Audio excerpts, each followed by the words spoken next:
Okay, what's up, everybody? Good morning. Welcome to a Monday edition of Morning Scone presented by Brock, the Baton Rouge Orthopedic Clinic, Parrish Construction and Roofing. If you need an orthopedist, you go to Brock. You need a roof, you call Parrish. Unique Physique, uniquephysique.com, Restored Motions, restoredmotions.com, On Fire Athletes. And of course, please welcome our newest partner here on Morning Scone, Bocock Brothers Premium Cigars. If you missed it, Bocock Brothers hooked your boy up, but I'm going to share a ton. They sent me a gigantic care package, so I'm just going to do giveaways. So deets on how to win coming soon. Remember, use promo code MAT15 for 15% off at BocockBrothers.com. Okay, y'all, LSU is Omaha bound. Fire up for it, man. Thanks to everybody who did, in fact, stay up with us for the show on Sunday night, Monday morning. But 1,500 people pretty consistently watching the show. And I know I say it often, but it's so true.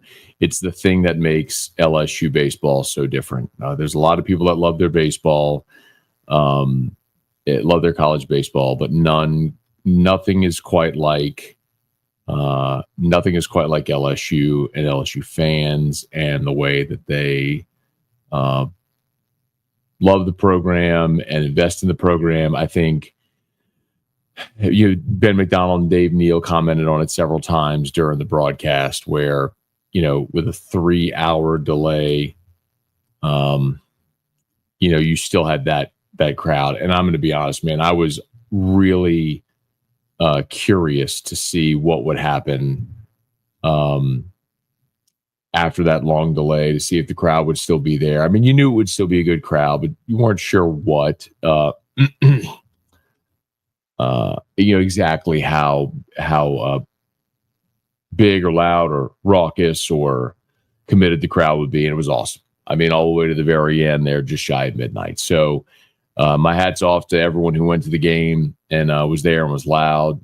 Tiger fans at their best. And just a great night. So Tigers win it 12-5 was your final. It was really the backs of two big innings, a 5-run second and a 6-run seventh that did it for LSU. Got a little tense there for a minute after LSU was up 6-0. They pulled within 6-4, but Cooper Williams slammed the door. He was awesome. Allowed threw up a couple of zeros, allowed your offense the opportunity to build the lead the way they did. And then Chase Shores was untouchable, coming in throwing a hundo there in the eighth and the ninth inning, just unfair. So Tigers are headed to Omaha. We saw the lineup go back to what I think we're more likely going to see moving forward. I know everyone looked at that Game 1 Super Regional lineup, and like we talked about, I think Jay was stacking righties against their lefty at the top of the line where they had 5 straight righties. Tanner Reeves got the started third over Braswell, getting a left-handed bat in the lineup. Will that stick? Probably not Game 1 in Omaha because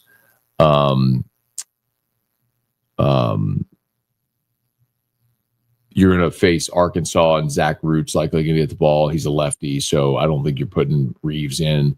So you'll play the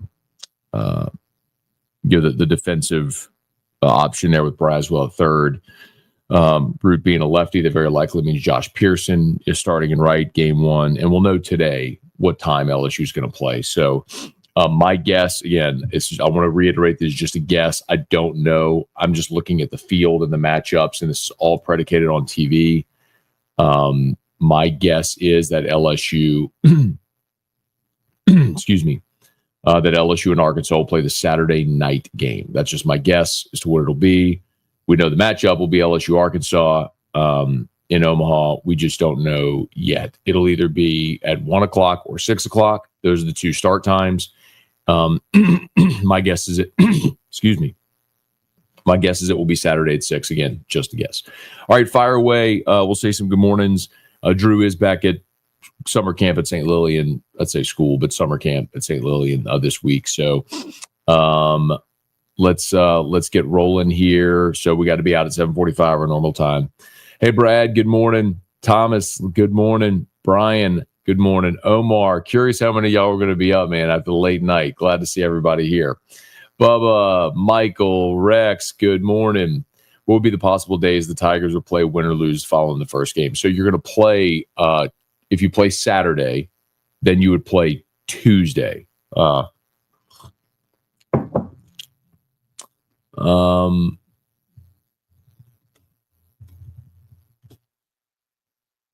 Again, that's my assumption, is that they're going to play Saturday night. And again, I am making an assumption here. I do not know. So you'll have 2 games Friday, and then you'll have 2 games Saturday. Forgive me, I said Tuesday meant Monday. Sorry. So you'll get a day off, right? So the Friday teams, win or lose, will play again Monday, Sunday. The Saturday teams, win or lose, will play again Monday. Basically, you play and get a day off. I think LSU is going to play at 6 o'clock Saturday, which means if they win, they'll play at 6 o'clock Monday. If they lose, they play at 1 o'clock Monday. So remember, all the games are at 1 and 6. There's an off day in there. The off day is next Friday. So not this coming Friday, obviously. The off day is the following Friday before the championship series. But ideally, you win Saturday, you come back Monday, win your winner's bracket game, and then you wait for the elimination game, and then someone's got to come back and beat you twice Wednesday, Thursday. If you lose, then you end up playing like Saturday, Monday. If you lose, you got to play Tuesday, Wednesday, Thursday, which is what LSU did in 2023. Hey, Christian, good morning. Hope the boys don't forget to pack up the offense on the way to Omaha. It would help if West Virginia's pitching staff showed up walking and hitting 11 bajillion people. That certainly helps. But the benefit of what LSU did over the last 2 days is, even though West Virginia really struggled to throw strikes, LSU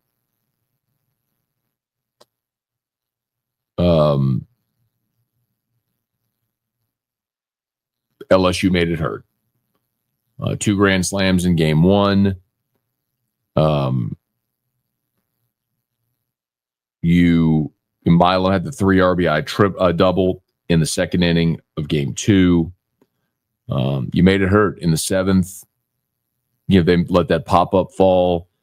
Then they had a 4-pitch walk, a hit by pitch, and then Stanfield had the 2 RBI single to make it 8-4. Brown hit the 2-run homer. After they had an E6, Milam came up with the double, an RBI double. So when they made mistakes, you made them pay, which is what you have to do, obviously. Hey, Chris, good morning. Alec Bach North in full effect.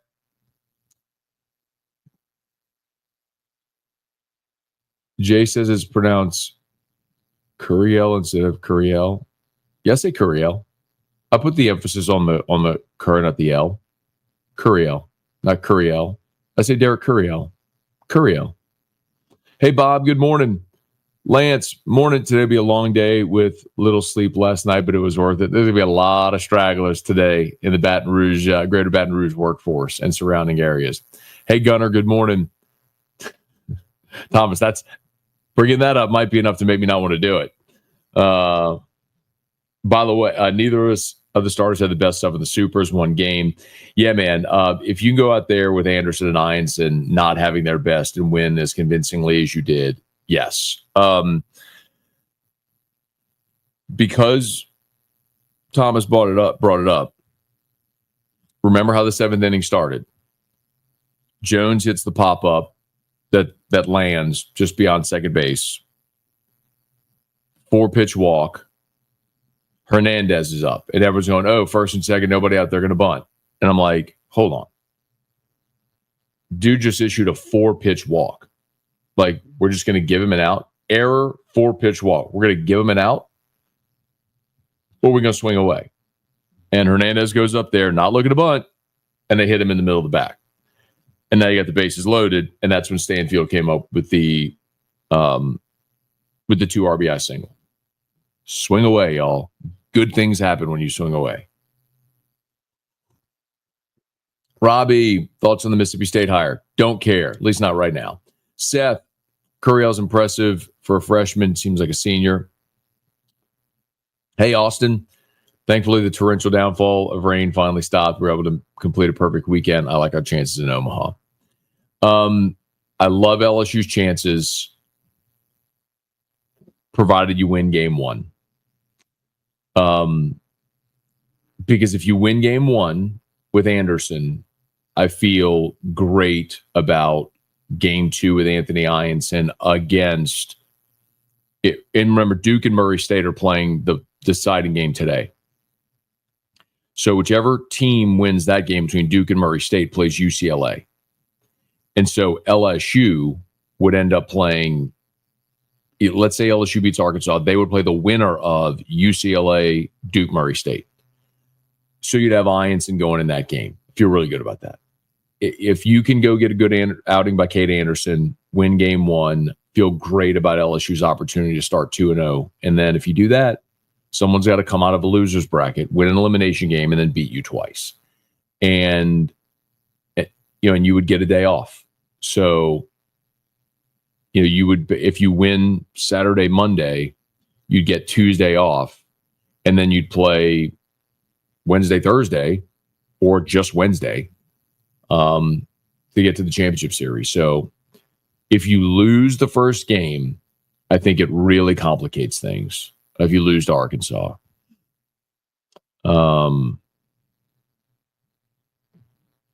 So, it goes without saying. Obviously, it's advantageous playing through the winner's bracket, but we've questioned, the depth of LSU's. I don't want to say quality on them because you got a lot of talent, right? But the ability for a lot of these guys to throw strikes and be consistent, that's been a challenge at times. So I'd rather not chance that in Omaha. All right, hang on. Parish Construction and Roofing. At Parish, we've got you covered. From the top of your roof, all the way down. Parish Construction and Roofing. Parish built. Parish built. Parish built. From your hometown. ParishBuilt.com. All right. Parish Construction and Roofing. Remember, if you need an orthopedist, go to Brock. You need a roof, you call Parish. Glad to have you all aboard with us. Of course, Unique Physique, Restored Motions, Unique Physique, semaglutide, tirzepatide, the once-a-week injections for weight loss, and then Restored Motion, you got pain. Let Crystal Poche help you out, y'all. Where are we?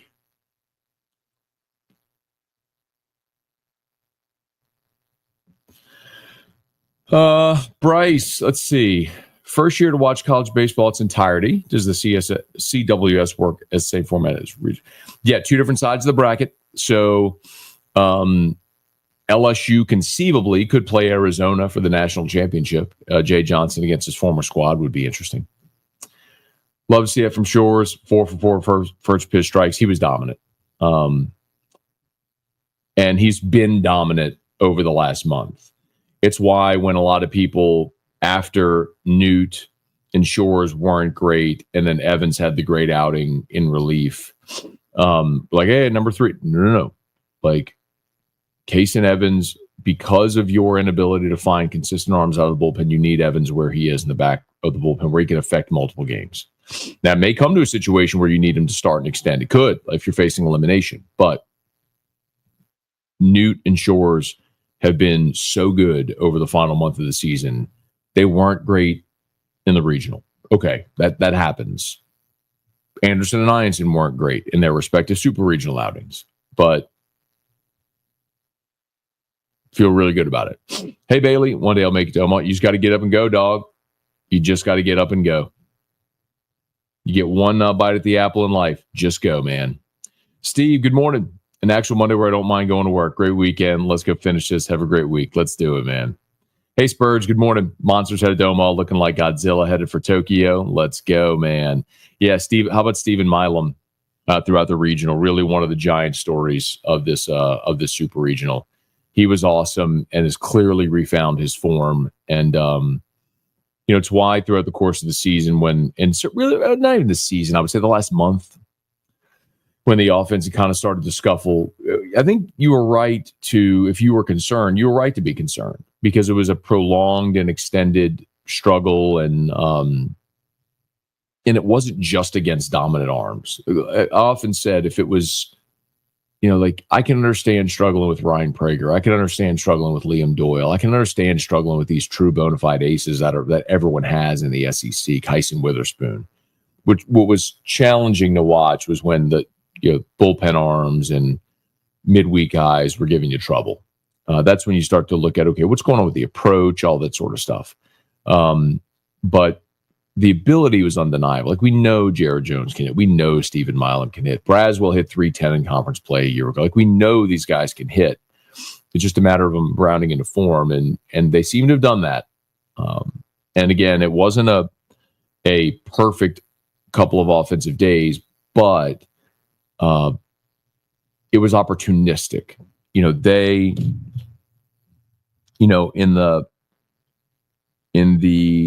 that second inning, you got 2 quick outs, and then they walked the bases loaded. And Milam came up with the 3 RBI double, which I cannot believe Steve Sabins let Cartsonis pitch to Milam after he walked the bases loaded. It's like your season's on the line. The kid just walked the bases loaded. You can let him face Milam, but he did. Thank God he did. And so then Brown had the RBI single, threw a wild pitch. Then Jones hit the pop up right behind second base, the drop.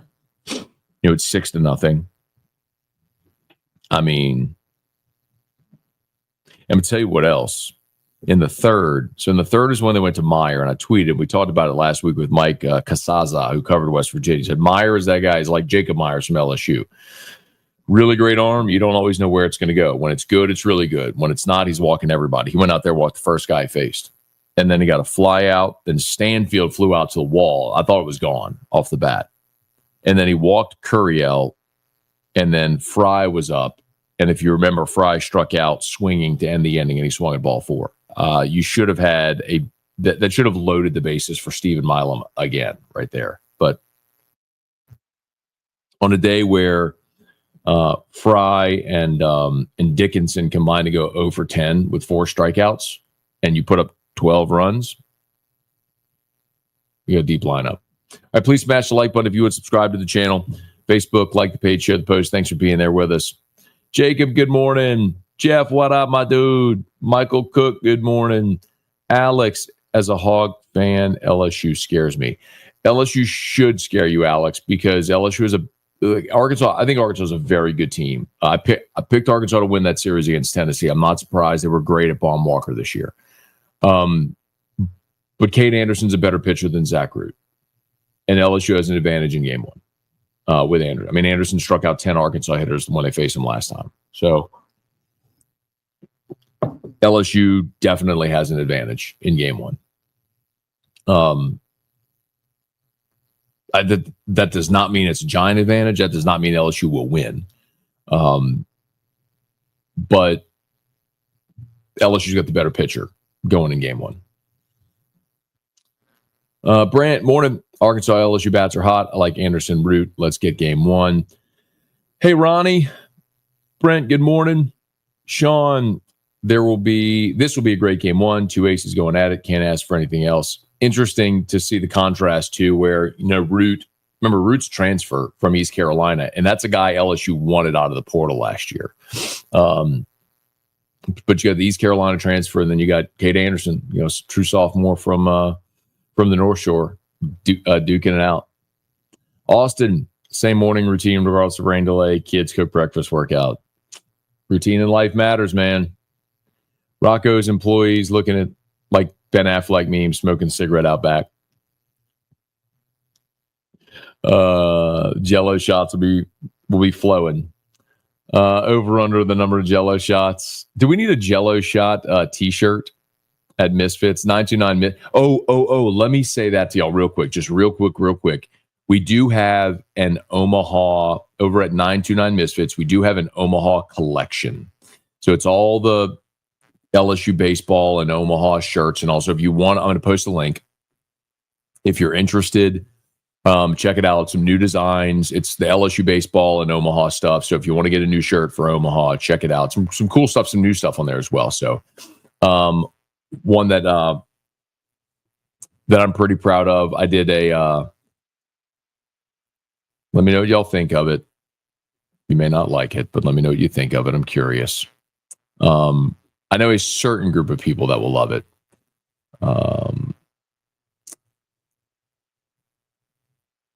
Well,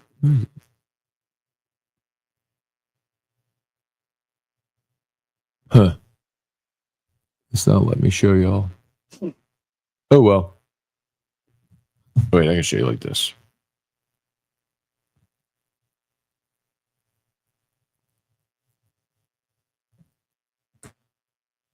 What do you think? What do y'all think? There's a gold and purple. Pride of Rose Pine.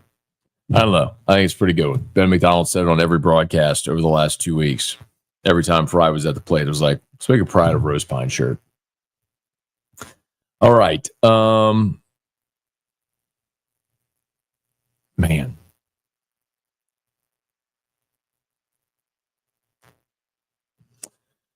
Charles, Omaha tickets are pricey. Put 100 down in February. LSU would win the CWS. Let's go. That's how you convert them, Brand. What odds did you get back then? Ryan, good morning. Tim, awesome in the box last night. Let's buy some Jello shots. Pat, good morning. Broncos doesn't have to worry about Christmas now if they're writing LSU on the board. Seth, morning Scone. Props to Ryan Hart, the West Virginia right fielder. We were in the Diamond Deck student section, roasted that kid.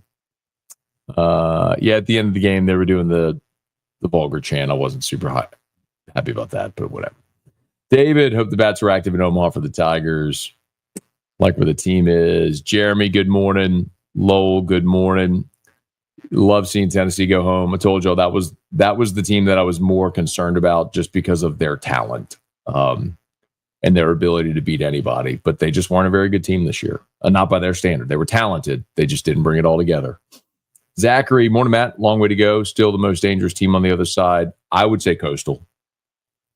With total respect to Oregon State, which just blew the doors off of Florida State in 2 games. But Coastal's a 50-game winner. They got a 23-game winning streak, whatever it is. They're a top 10 RPI or a top 15 RPI. I'd have to look at it right now. They're a team that had a legitimate case for a national seed, but for the conference they play in. I mean, yes, that's a very good baseball team. Rick, let's see. Ben McDonald said Reeves was probably in the lineup because the lefties hit much higher average against the West Virginia starter. But yeah, there's no doubt. I mean, they put Reeves in the lineup to go lefty against it was a lefty-righty matchup.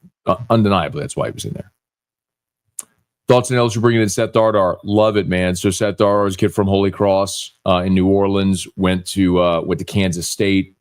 Hit over 300 this year. 13 bombs. So you're bringing a Louisiana kid home. Love it. Another big bat. I mean, you're going to be replacing a lot in this lineup, y'all.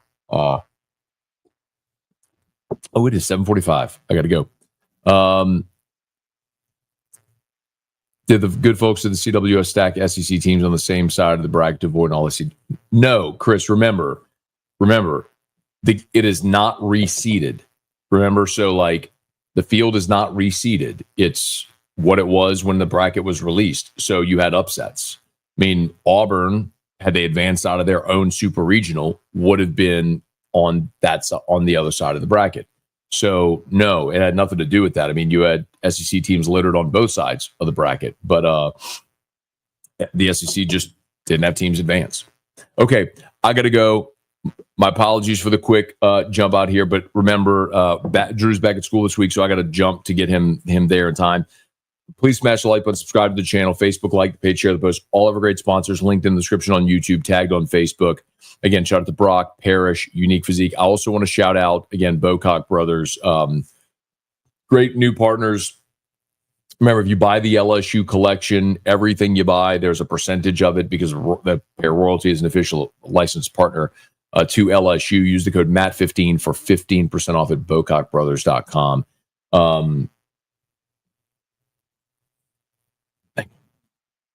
Check my video. I posted the video on all my social medias, me doing the unboxing of all the stuff they gave me. I'm going to start doing some giveaways this week. So we'll look leading up to Father's Day. We'll look forward to it. Okay. Y'all have an awesome day. My Locked On LSU post game from last night is already live. I am going to record it like a locked. I'm going to talk about Dardar, the bracket field, all that sort of stuff when I get to Guarantee here in a little bit. I just went to bed at 1:00 last night. I wasn't doing another. So I'll record my regular Locked On this morning. So you'll have that coming up shortly. Should be here before 9 a.m., before 10 a.m. Okay. Y'all have a great